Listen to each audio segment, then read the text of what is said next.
Ang talinhaga tungkol sa kasalan. Muling nagsalita sa kanila si Jesus sa pamamagitan ng talinhaga. Sinabi niya, ang kaharian ng langit ay katulad ng isang haring nagdaos ng isang handaan para sa kasal ng kanyang anak na lalaki. Isinugo niya ang kanyang mga lingkod upang tawagin ng mga inanyayahan, ngunit ayaw nilang dumalo.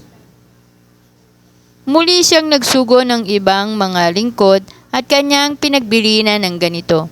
Sabihin ninyo sa mga inaanyayahan na nakahanda na ang mga pagkain. Kinatay na ang aking mga baka at mga pinatabang guya at handa na ang lahat. Halina kayo. Ngunit hindi ito pinansin ng mga inanyayahan. Sa halip pumunta sila sa kani-kanilang lakad. May nagpunta sa kanyang bukid at mayroon naman nag-asikaso ng kanyang negosyo.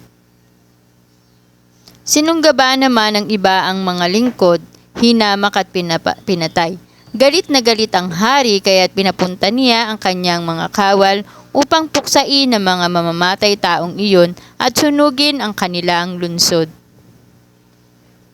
Pagkatapos sinabi niya sa kanyang mga lingkod, nakahanda na ang mga pagkain. Ngunit hindi karapat-dapat ang mga inanyayahan. Pumunta kayo sa mga pangunahing lansangan at inyong anyayahan sa kasalan ang lahat ng makita ninyo.